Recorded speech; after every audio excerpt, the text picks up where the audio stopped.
Hi, I'm Lauren Zamet. Welcome back to the Art of Persuasion. Today we're going to break down the idea of logos, the logical foundation of a persuasive argument. The discipline of logic may seem intimidating and academic, but it's really just breaking things down to common sense and then thoughtfully connecting them to our audience. Logic helps us ground our arguments and structure them based on how people think. We need to have logical arguments in order to be persuasive.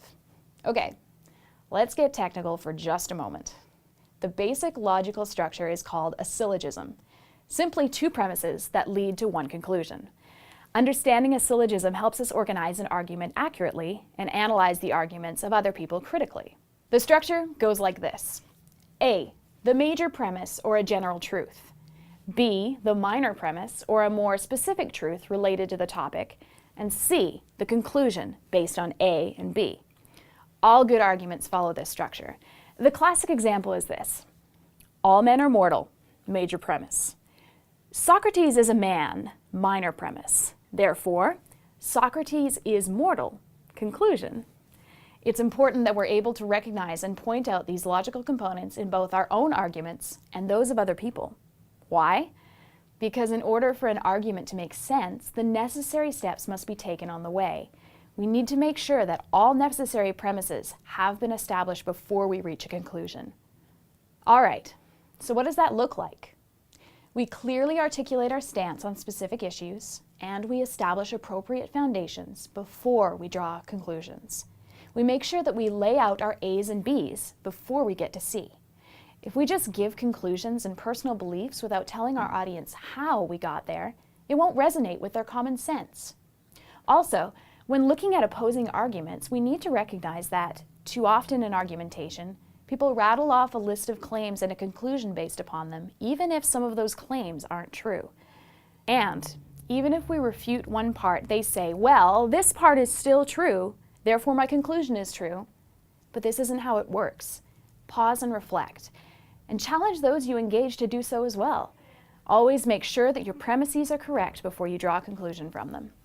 Claims are interdependent. You can't reach your conclusion through just one claim. Our ability to be persuasive is strengthened when we provide clear, accurate reasons for our conclusions, and when we point out flaws in the common sense of our opposition. Still, keep this in mind. Very rarely do we explicitly state each premise when having a discussion. For example, I wouldn't need to tell you that all men are mortal for you to believe that Socrates is mortal when I tell you he's a man. We operate under a shared assumption, which becomes our major premise. But our audience will have some different assumptions than we do, assumptions that become the foundation for their thinking and their response to our argument. Let's look at a hot topic for this day and age, healthcare. Many people hold the following common assumption as their major premise. A, it is the job of the government to provide a comfortable life to all its citizens. Now, say in a discussion the point comes up that B, some U.S. citizens can't afford health care. For someone operating under the first assumption, their logic will lead them to the conclusion that C, government needs to take care of those people and give them access to health care. No matter how hard you try and tell them that they shouldn't believe that conclusion, they have to believe it based on their first assumption, which never goes stated. We need to address that assumption first in order to persuade them of a different conclusion. Now, it's time to analyze your audience and the situation. Who are they? How much time do you have? The goal is to get them to understand your conclusion in the best possible way. If you have time and your audience is willing to listen, take on their major premise and try to convince them to change it so that you can draw them to your conclusion. If you don't have the time, or the setting isn't right, or they're absolutely set in their way of thinking, then the best way to convince them is to go after their minor premise. If you can convince them of a flaw in their minor premise, you may be able to lead them toward your conclusion. See how that works?